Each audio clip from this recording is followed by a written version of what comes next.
C'est en 1947, au salon des surindépendants. C'est un salon qui avait un nom bizarre, et j'exposais là, pour la première fois dans un salon à Paris. Je venais du Midi, où j'avais passé les années de guerre comme viticulteur, alors que il n'y a jamais eu de viticulteur dans ma famille, mais c'était pour me dérober au service du travail obligatoire. Alors le seul salon où j'avais trouvé exposé, c'était le salon des surindépendants. Et là, j'avais 3 tableaux, et une dame passait. Les tableaux que je mettais là étaient assez surprenants parce que toute la peinture de ce moment-là était très colorée. Il y avait du rouge, du bleu, du jaune dans presque tous les tableaux. C'était très... Et moi, j'arrivais avec des tons sombres et avec des noirs dominants. Et plusieurs personnes sont arrêtées devant mes tableaux. Parce que effectivement, c'était différent de ce qu'on voyait à côté. Et parmi ces gens-là, il y avait une petite dame qui s'est arrêtée devant moi. Elle m'a dit: c'est vous qui faites ça devant mes tableaux? C'est adressé à moi. Elle m'a dit: c'est vous qui faites ça? Je lui ai dit: oui, madame. Ah, mon mari aime ce que vous faites, elle m'a dit. Je lui ai dit: merci beaucoup, mais qui êtes-vous, madame? Et elle me dit: je suis Roberta González. J'étais un peu étonné. Je me suis adressé à 2 camarades que j'avais rencontrés la veille, au moment où nous accrochions nos tableaux, qui étaient des neveux de Picasso. Par hasard, j'ai appris qu'ils étaient les neveux de Picasso bien après. L'un s'appelait Fine, l'autre Villato, puis il y avait un troisième, que Picasso disait être aussi son neveu, mais qui ne l'était pas, qui s'appelait Fabra. Et je leur ai dit: mais qui est cette femme-là qui me dit son mari aime ce que je fais? Elle me dit que c'est González, elle s'appelle González. González, c'est qui? Ah, mais c'est le sculpteur. Ils me disent: mais il est mort depuis longtemps. Oui, mais son mari, qui c'est alors? Ben, tu vois, c'est ce type qui est là-bas avec des cannes. Et cet homme-là, c'était Hans Hartung. Alors, quelque temps après, je l'ai rencontré. Effectivement, il m'a confirmé ce que m'avait dit son épouse. Et nous avons sympathisé. Pas tout de suite. Il est venu à mon atelier. Et c'est là qu'a commencé vraiment une amitié. Ce qui nous groupait, c'était le fait que nous n'obéissions à aucun dogme. Ni au dogme surréaliste, ni au dogme de l'abstraction géométrique, ni à tous les dogmes qui pouvaient exister, à toutes les écoles. Nous étions vraiment des indépendants. Et il s'est trouvé que s'il y a eu des noms qui se sont groupés, ça a été le fait de gens étrangers à nous. Par exemple, cette galerie qui s'appelait la galerie Lia Conti, qui a choisi comme artiste, comme peintre de la galerie, 3 peintres. C'était Hartung, Schneider et moi. Et je crois que ça s'est passé dans cet ordre d'ailleurs. Mais j'étais nettement le plus jeune. Schneider aurait de nos jours plus de 100 ans. Et puis je me suis trouvé également, nous sommes trouvés, Hartung, moi et quelques autres, dans un groupe d'artistes qui exposait en Allemagne, en 1948. Une exposition qui a circulé dans la plupart des musées allemands, depuis Stuttgart jusqu'à Hambourg, enfin 7 ou 8 musées. Et dans ce groupe, il y avait Kupka, il y avait Domela, Herbin, Hartung, certes, et moi. J'étais de loin le plus jeune du groupe. C'est d'ailleurs, oui, le plus jeune, puisque Kupka, qui était le plus âgé, je viens de m'en apercevoir là récemment, j'étais stupéfait. Savez-vous quel âge aurait Kupka de nos jours? 127 ans. C'était un camarade d'exposition. Alors la fiche de cette exposition avait été faite. L'exposition était organisée par un médecin de Stuttgart qui s'appelait le docteur Domnick, qui a beaucoup compté pour Hartung par la suite. Et elle avait été faite avec une peinture de moi, noir et blanc, que j'ai d'ailleurs là, j'ai gardé. Et c'était en, oui, 48, 49, ça a circulé en Allemagne. Mais c'était pas un groupe, c'était le hasard. Le premier choix, c'était Lydia Conti, trois artistes. Celui-ci, c'était le fait d'un médecin allemand, qui lui avait eu l'idée de faire un panorama complet de ce que lui paraissait être l'abstraction à Paris. C'est pourquoi il y avait des abstraits géométriques ou des abstraits qui appartenaient déjà au grand courant de l'abstraction de l'avant-guerre. Non, nous étions les marginaux, pas un groupe vraiment. Et alors on s'entendait, il y avait aussi quelqu'un qui venait parler souvent. Il y avait des réunions qui venaient, des réunions, c'était pas vraiment des réunions, des rencontres qui se passaient dans mon atelier, puisque j'avais eu un atelier dès 47, je crois, à Denfert-Rochereau. Ce qui avait une importance, parce que Denfert-Rochereau, c'est sur la ligne qui allait à Arcueil, où Hartung avait son atelier, puisqu'il habitait à l'origine, à ce moment-là, chez les Gonzalez, dans la maison de Julio Gonzalez, avec la fille de Gonzalez qu'il avait épousée. Et alors, très souvent, Hartung ratait le métro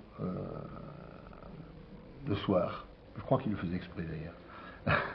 Et comme ça lui permettait de venir dormir chez nous, puisque j'avais dans un coin de l'atelier un canapé et il dormait là.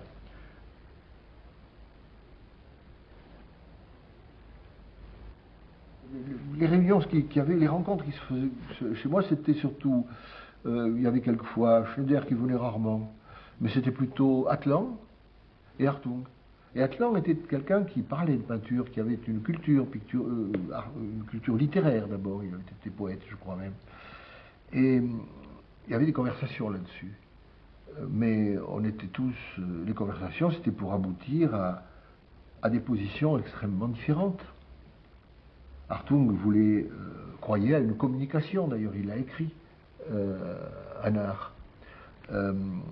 Atlan, c'était encore autre chose. Atlan voulait un art qui mêle à la fois la nature, les formes de la nature, et les formes, enfin loin de l'art géométrique au fond. Et puis moi ce que je disais dès ce moment-là, je m'inscrivais dans une perspective qui était hors de la communication.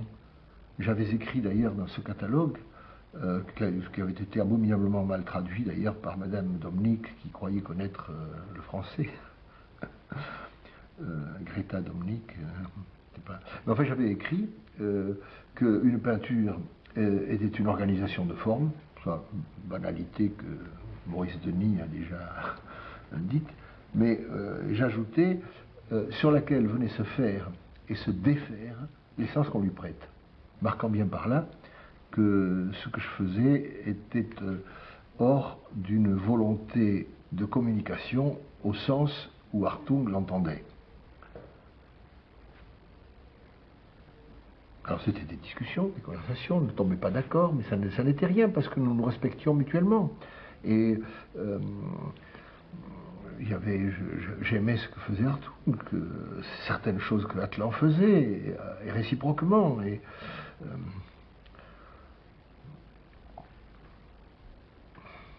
c'était d'ailleurs, Hartung aussi aimait ce que je faisais, puisque un jour de 1948, et je connais bien la date parce que je venais de faire un brodenois sur papier, Hartung a sonné à la porte, comme il lui arrivait de le faire souvent. Et quand il est entré, il a vu cette peinture, en quelque sorte, sur papier, ce brodenois. Et il avait sa canne, et avec sa canne, dirigeant le canne, il m'a dit: quand est-ce que tu as fait ça? Je lui ai dit: il y a quelques jours. Il dit: je te l'achète. Je lui ai dit: non, tu ne peux pas acheter ça. Mais si, je te l'achète. Et comme je savais qu'il était aussi désargenté que nous, j'étais un peu étonné. Si, je te l'achète. Il me dit. Je dis: non, pas question d'argent entre nous, si tu le veux, tu le prends. Ah non, je lui ai dit que je te l'achetais. Non, pas question, tu le prends. Et alors, dans ce cas, il m'a dit: tu viens à Arcueil, tu choisiras quelque chose. Et alors là, nous sommes allés, ma femme et moi, quelques jours après, à Arcueil. Et moi, j'aimais beaucoup les pastels qu'il faisait à ce moment-là. Et il est un peu surpris que je m'oriente plutôt que vers les pastels plutôt que vers une peinture. Puisque théoriquement, une peinture, c'est plus important. Mais moi, je préférais ces pastels, réellement. Alors, j'ai choisi dans les pastels. Et je me suis arrêté, après avoir hésité sur un des deux pastels. Ah, il me dit, je suis très content que tu choisisses celui-là, parce que c'est vraiment quelque chose que j'aime moi aussi. C'est très bien. Mais l'autre, tu l'avais... Oui, l'autre m'avait paru intéressant aussi. Je lui dis, mais je crois que c'est celui-là qui me paraît le plus... Enfin, je préfère. Eh bien, écoute, l'autre, ça sera pour Colette. Et il a offert à ma femme. Ce qui fait que cet échange s'est passé j'ai eu 2 fois 2 œuvres de lui. Mais c'était... tout ça, c'était des rapports amicaux.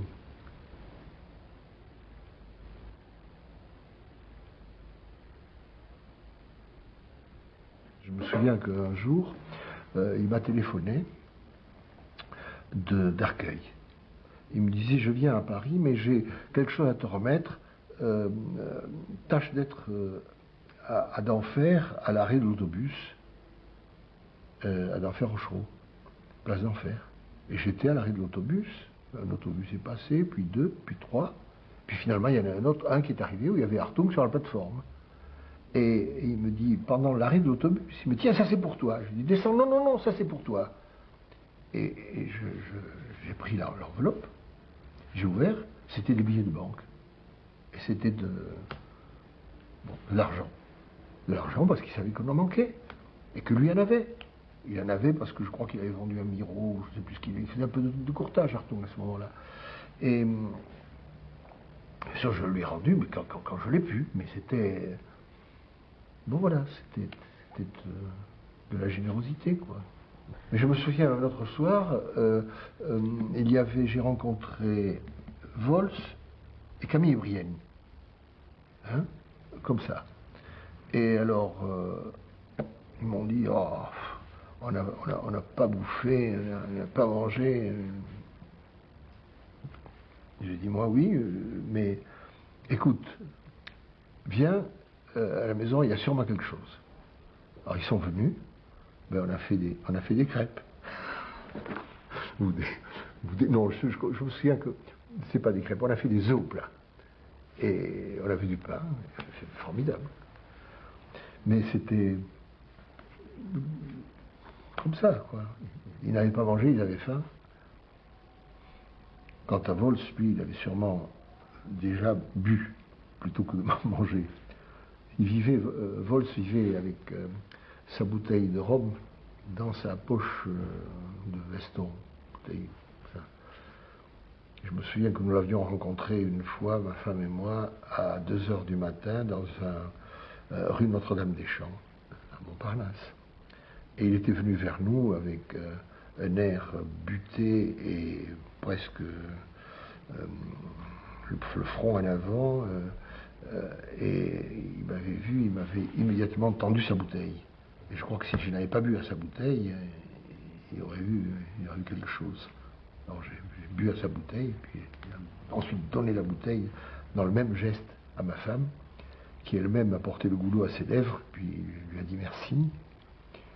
Ça a eu l'air de lui faire plaisir, puis il est reparti comme ça dans la rue, toujours aussi, avec un visage aussi sombre et aussi plongé dans les brumes, comme c'était un cliché de l'alcool.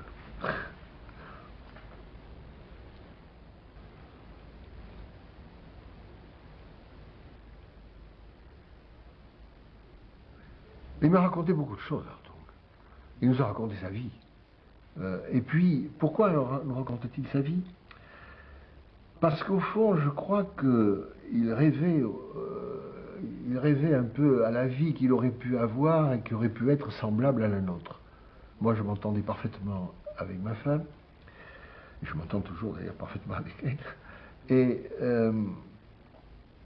avec lui, c'était plus chaotique, puisqu'il avait d'abord... alors c'est peut-être pour ça qu'il nous racontait toute sa vie.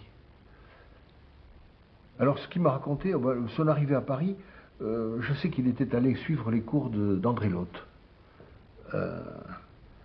Il prenait beaucoup de recul avec ça. Et moi, je lui ai aidé à en prendre, je peux dire. Mais il avait déjà le recul sans moi, c'était pas nécessaire. Non, les choses dont je me souviens, c'est ces surprises au restaurant, par exemple. Alors, il m'avait raconté qu'en arrivant à Montparnasse, il avait vu un restaurant, dans le menu d'un restaurant, cervelle. Oh, il s'est dit, ça va être formidable, c'est la femelle du cerf. Et comme les Allemands habitués, évidemment, au gibier, il s'était dit, ah, ça va être magnifique. Et puis on lui avait apporté quelque chose de blanchâtre, qui n'avait rien à voir, évidemment, avec la... Bon, enfin, c'est des anecdotes de ce genre. Il nous a raconté des choses comme ça. Puis il nous a raconté aussi les malheurs qu'il avait eus lorsqu'il avait déménagé de la rue François Mouton, en espérant aller rue Daguerre, où il avait loué un atelier. Et alors là, il était avec un de ses amis, qu'il avait bien connu avant-guerre, et qui était Henri Goetz, et dont la femme était Christine Boumester. Oui, Christine Boumester, que j'avais rencontrée également sur Indépendant, dans cette exposition, dans ce vernissage. Et qui m'avait d'ailleurs présenté quelques jours après à Picabia, qui avait lui aussi remarqué mes toiles sur Indépendant. C'était, pour moi, ça a été l'occasion de rencontrer des gens que je n'aurais jamais rencontrés, ni osé aller voir de moi-même. Alors les histoires que Hartung m'a racontées, c'était, au fond, il rêvait au bonheur qu'il avait eu quand il avait, avec Anna Eva, décidé de bâtir une maison à Minorque, la maison de Minorque. Alors il nous montrait les photos de la maison de Minorque. Il nous montrait... Alors ça c'était l'histoire qu'il m'a racontée là, quand il a quitté la rue François Mouton pour venir rue Daguerre. Il avait loué un atelier et Goetz était allé lui donner un coup de main parce qu'il était très, très pauvre, très malheureux à ce moment-là. Sa femme était repartie vivre avec sa mère. Sa mère l'avait littéralement enlevé en poussant Hartung à signer des papiers qu'il avait signés par faiblesse, dans le malheur, au fond, et dans les difficultés matérielles. Il avait accepté de laisser partir sa femme. Alors il y avait ces petits charretons, et Goetz et lui avaient entassé sur ce petit charreton toutes les affaires, les tableaux, et les quelques pauvres choses qu'il avait. Et ils sont arrivés rue Daguerre pour prendre possession de l'atelier. Alors là, ils sont tombés sur une dame qui louait des ateliers. Enfin, elle louait des ateliers à tous les artistes pauvres de Montparnasse. Et c'est un lien à votre atelier, mais non, il est loué. Comment? Mais je l'avais retenu, dit Hartung. Ah ben oui, peut-être, mais vous ne m'aviez pas donné d'argent. Non, non, il n'y a pas de raison. Il n'est plus là. Il y a quelqu'un d'autre qui l'occupe. Alors Hartung s'est trouvé avec son charreton, Goetz, au milieu de la rue Daguerre, à la rue. Alors là, Goetz lui a dit, écoute, j'ai une idée. Il y a un type qui est très gentil, qui est sympathique, qui a une espèce de hangar qui lui sert d'atelier de sculpture, à côté de sa maison, à Arcueil, rue Roger Simon Barbou. On peut toujours lui demander s'il accepterait de garder ces choses-là.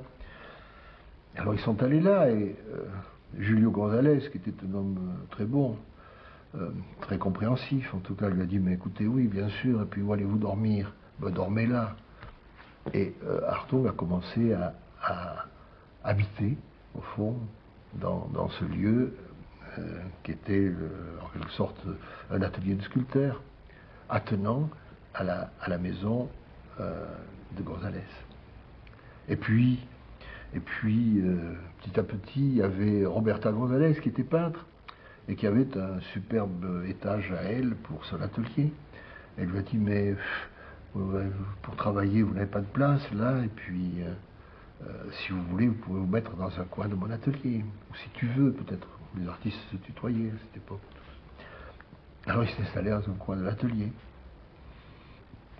Puis voilà. Un jour, Julio González les a surpris dans une situation qui ne laissait aucun doute sur leur relation, et le mariage s'est fait tout de suite après. Voilà.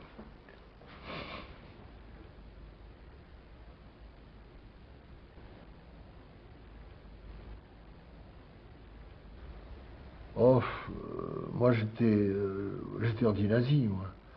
Vous savez, la période qui a précédé la guerre, c'était la guerre d'Espagne. Et là, on avait pris... enfin, moi, j'ai commencé à avoir une conscience politique à partir de la guerre d'Espagne, en ce qui me concerne. Dans ma région, reculée, à Rodez, là, j'étais délibérément anti-nazi. Alors, il est normal que quelqu'un qui vivait à Paris, qui avait été déjà persécuté par la Gestapo en Allemagne, comme Hartung l'avait été, s'inscrive dans un groupe anti-nazi. Hein, ça me paraissait... C'est pas exceptionnel, à mon avis. C'est normal. Moi, j'ai même, au moment de la guerre d'Espagne, pourtant, si je parle de moi à propos de ça, c'est pour montrer que quand on y réfléchissait un peu, c'était évident qu'il fallait être anti-nazi. Je vivais dans une ville conservatrice. Rodez, c'est une ville qui a toujours été une ville qu'on appelle de droite. Il y a des conservateurs, il y a des gens qui sont très loin d'être des révolutionnaires.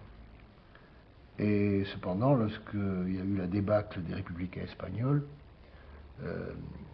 j'ai signé des papiers pour faire sortir des réfugiés du camp d'Argelès, puisqu'il fallait répondre des gens que l'on pouvait extraire de ces camps.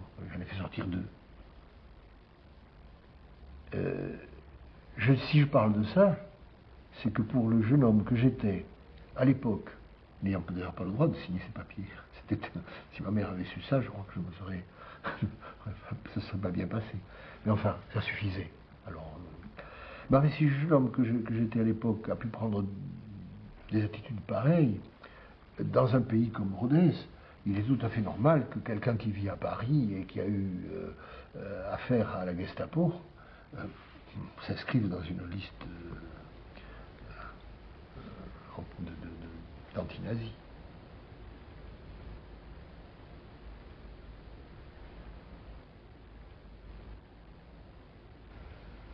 Oh, je crois même que c'est presque la réaction naturelle, hein, normale. Parce qu'après un traumatisme pareil, qu'est-ce qui peut... bon, c'est les choses essentielles qui sont présentes. Et quand on est peintre, la chose la plus importante, c'est de peindre. Non, je trouve que c'est on peut comprendre ça comme une thérapeutique, et aussi comme... enfin, moi j'essaie d'imaginer, en tout cas en ce qui me concerne, quand on vient de subir un choc important, on se réfugie dans la chose qui paraît la plus importante, la plus essentielle. Pour un peintre, c'est la peinture. Ça, Voilà.